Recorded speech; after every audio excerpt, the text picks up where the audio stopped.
Sanki artık anlata anlata sözün bittiği yere geldik. Her gün anlatıyoruz ama maalesef ne duyan var ne işiten. Kör ve sağır olmuşlar bize karşı. Yani evet, şu an sözde tedavi görüyor ama tedaviye tedavi deniyorsa artık bilmiyorum, diyecek bir şey bulamıyorum. Hastaneye götürdüklerinde bile ya, bu kanser haliyle iki tarafta torba takılı olduğu halde arabanın içinde bırakıyorlar, indirmiyorlar. 2 defadır götürüyorlar, aynı işkenceyi akşama kadar, sabah götürüyorlar, akşam getirinceye kadar elleri kelepçeli ve arabadan da indirmiyorlar. Zaten yaz olunca sıcak oluyor arabanın içi, kış olunca da buz gibi oluyor. Ve hiç yemek yiyeceği zaman bile o kelepçeyi açmıyorlar. Namaz kılmasına izin vermiyorlar. 2 defadır götürüyorlar, namaz kılmasına bile izin verilmiyor. Hatta diyor, ilk defa götüren komutan öbür komutana iyi bir şey yapıyormuş gibi diyor ki ben diyor öbür defa Hizbullahçıya namaz kıldırtmadım diyor. Namaz bile kıldırtmadım. Yani övüne övüne yaptıklarını da anlatıyor öbürüne. Yani böyle bir durumdayız. Hani bazen diyorlar 28 Şubat bitti ya da bitecek ya da, ama hepsi yalan. 28 Şubat daha şiddetli bir şekilde devam ediyor şu an. Ve Müslümanın içinde zulümler hiç bitmeyecek ve bilmiyorum artık. Şu anda cezaevinin kampüs hastanesinde, ben onun yanında refakatçi olarak kalıyorum. Evde zihinsel engelli oğlum var. O perişan oldu. İşte kaç aydır bu defa biz artık bu oğlum tamamen çok kötü oldu durumu. Hastaneye götürdük. Doktor ilaç ekledi, fayda vermedi. Sabah öğlen akşam ağrı kesici veriyoruz, fayda vermiyor. Yani buraya geliyorum, eşim orada perişan oluyor. Oraya gidiyorum, burada oğlum perişan oluyor.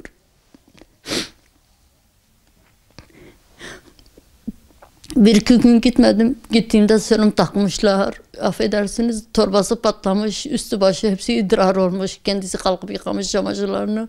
Yani artık perişan oldu o da. Ya bir Allah rızası için artık bu devlet bir şey yapsın. Yoksa oradan bir cenazenin daha çıkması onların hoşuna mı gidiyor? Artık yani ben ne yapacağımı bilmiyorum. Oraya gidiyorum. Oğlum perişan oluyor. Eve geliyorum. Eşim orada perişan oluyor. Artık yani bunu görsünler ve onun kaldığı oda inan ki buzdolabı gibi. Çok soğuk. Hiç güneş görmüyor. Evet, yani evet, orası hastane odasıdır ama maalesef yani bir kanser hastası orada nasıl şey yapar? Ve şu an havalar iyi olduğundan petekleri çalıştırmıyorlar. Onlar da haklı. Yani bir yönden diyecekler havalar iyidir, nasıl çalıştıracağız? Ama odanın içi boz gibi. Yani artık bıraksınlar ya, en azından kalan günlerini çocukların içinde geçirsin. Bir kanser hastası işte bizim Dünür de kanser hastası ve doktor ona devamlı demiş ki devamlı hani dışarıda temiz havada gezeceksin. Ama eşim tıkmışlar onu bir odaya. Sözde tedavi ediliyor ama ona tedavi deniyorsa diyecek bir şeyimiz kalmadı. Maalesef nerede bir uyuşturucu satıcısı, nerede bir hırsız, nerede bir birilerini öldüren, ne bileyim her şeyi yıkıp döken birisi varsa onları ne diyorlar, milletin içine salacaklar.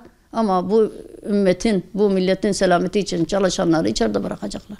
Eğer onları serbest bırakıp bu mağdur ve mazlumları içeride bırakacaklarsa bunların ahı onları yakalayacak. Hiç kusura bakmasınlar. Allah da ne diyorlar zalimlere bunu bırakmayacak. Ve Allah'ın vaadi de inşallah yakındır. Bilmiyorum, başka bir şey demiyorum onlara. Çünkü şimdiye kadar onlara dua ettik, onların arkasından çıktık ama maalesef hiç bizi görmediler. Hiç bize sahip çıkmadılar. Hiç bilmiyorum. Artık ne diyeceğimizi bilmiyoruz. Yani sözün bittiği yerdeyiz. Ve yani gerçekten eşimin dosyasına ya bir defa olsun bakılsın, Allah rızası için bir defa bakılsın. Yani böyle ne diyorlar, bir savcı, bir hakim baksın. Eğer gerçekten bu cezayı hak ediyorsa biz artık hiç sesimizi çıkarmayacağız ve orada ölsün. Hiçbir şey talep etmiyoruz. Ama eğer gerçekten bu cezayı hak etmiyorsa işte 19, işte 20. yıla girmek üzereyiz. Yeter artık bu çektiklerimiz. Çünkü belki onun ömrü buna da yetmeyecek. Belki ne diyelim, yeniden yargılanmaya da yetmeyecek. Ve artık yani öyle bir durumda ki belki sayılı günleri kaldı, belki sayılı ayları kaldı. Onu bir tek Allah bilir. Onun için de artık bu zulmün bitmesini istiyoruz. Ve herkese adaletin eşit şekilde verilmesini istiyoruz. Bizi kayırmalarını, bize torpil geçmelerini istemiyoruz. Öbür insanlara verilen haklar bize de verilsin. Ergenekon ve balyozdan balyozdan olan birisine verilen yerinden yargılama nedeni avukatının son mahkemede hazır olmaması. Benim eşimin de son mahkemede avukatı hazır değildi ve yine cezası kesildi. Ama biz talep ettiğimiz halde yine verilmedi. Bu şeyden sonra, bu 15 Temmuz darbesinden sonra hiç yeniden yargılanması için siz avukat... Evet, maalesef avukat başvurdu ama red geldi. Red geldi çünkü o bakan kişi dosya üzerinden yine yani kararını vermiş. Hiç bir ayın hiç şey yapmadan yeniden dosyada nasıl ceza verilmişse ona bakarak yeniden karar vermiş. Gerekçe söylemişler mi yoksa? Yok, yani zaten onlar da bakarak, onlar dosyaya bakarak karar vermişler. Yani onlar dememişler bu gerçekten hak ediyor mu bir cezayı, hak etmiyor mu ona bakmamışlar. Dosya üzerinde bir inceleme. Evet, dosya üzerinde yani dosyada ne yazıyorsa aynen onu uygulamışlar yeniden maalesef. Aynen o da kararı uygulamışlar. Yani baktığımız zaman onları yargılayan hakim ve savcılar eğer FETÖ'cü olmasa bile onların emrinde olan kişiler. Ondan sonra 9. daire herkes biliyor onların hepsinin FETÖ'cü çıktı ve onların cezalarını da onaylayan o daire ve maalesef kimse bunu görmüyor ya da görmek istemiyor. Ben mektup yazdım, belki herkes gördü, herkes duydu Cumhurbaşkanı'na. Birçok kanalda yayınlandı, birçok gazetede yayınlandı ve maalesef Cumhurbaşkanımız da yani büyük ihtimalle görmüştür. Ama maalesef hiçbir cevap evet. Ne olumlu ne olumsuz. Biz CİMER'den yazdık. Yani CİMER'den yazdık. Aliye'den iadeli taahhütlü gönderdik ve ne diyeyim? Yani bir cevap vermeye bile tenezzül etmediler. Yani bırak yine kötü cevap bile vermediler. Bizim isteğimiz artık bu zulmün bitmesi. Kayırmalarını istemiyoruz. Torpil de istemiyoruz. Ne bileyim bizde herhangi bir ayrıcalık tanınsın da istemiyoruz. Ama biz artık adalet istiyoruz. Yani öbür insan nasıl öbür insanlara adalet veriliyorsa bize de aynısı verilsin. Başka hiçbir isteğimiz yok.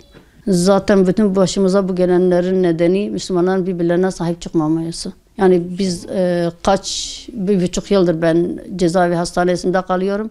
Maalesef yani solcular o kadar birbirlerine sahip çıkıyorlar ki yani açlık grevinde olanlar orada tutuluyordu ve onlar el üstünde tutuluyordu. Yani eşim kanser hastası olduğu halde yani hiç onlara gösterilen özen ona gösterilmedi.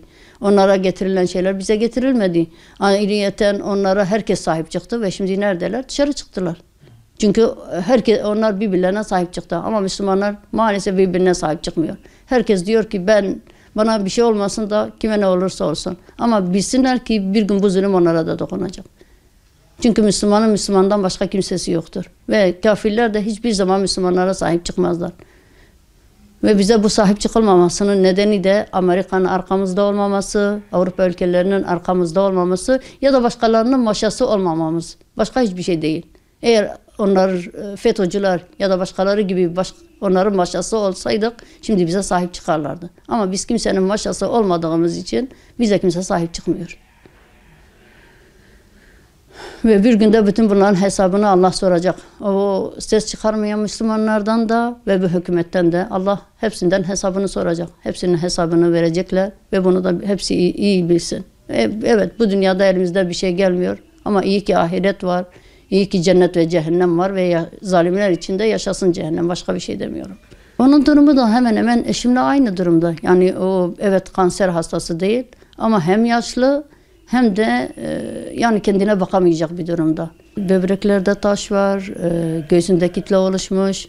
2 defa fıtık ameliyatı oldu. Onlar kapanmamış. İkisi de daha su topluyor. Her hastaneye gittiğinde şırıngayla çekiyorlarmış. Fıtık ameliyatları da cezaevinde mi yapıldı? Evet, cezaevinde yapıldı ve ikisi de iyileşmemiş. Her zaman su topluyormuş ve her gittiklerinde çekiyorlarmış ondan. Ayrıyeten onda hepatit B var. Parkinson başlangıcı var. Yani bilmiyorum. Say bitmez. O kadar hastalık var ki onda da. Yaşından hem hastalığından dolayı tek başına kendine bakacak. Bakamıyor, hiç bakamıyor tek başına kendine. Ama maalesef şu an tek başına yani bir hücrede tek başına kalıyor. Yani bakıyoruz 28 Şubat darbesini yapanlar ellerini kollarını sallayıp dışarıda geziyor. Ama onlar mağdur ettikleri içeride hastalıkla pençeleşiyor. ne bileyim yaşlılıkla pençeleşiyor. Gençliğinin baharını orada geçiriyor ve kimseden ses çıkmıyor. Bu zulmün bitmesini talep ediyoruz. Çünkü eşim ne kimseyi öldürdü, ne kimseye bir zararı var. Yani baktığımızda Apo binlerce kişiyi öldürtmüş bir kişi. Ama eşim hiç kimseyi öldürmemiş bir kişi ve aynı cezayı yemişler. Yani bu adalet midir? Eğer adaletse artık sesimizi çıkarmayacağız. Yani hiç kimseyi öldürmeyen bir kişiyle binlerce kişinin ölümüne sebep olan bir kişiye aynı ceza verilmiş. Ve buna da kimse ses çıkarmıyor. Yani bizim zorumuza giden o. Bu kalan günlerini ailesinin içinde ya da normal bir hastanede geçirmesi için artık serbest bıraksınlar.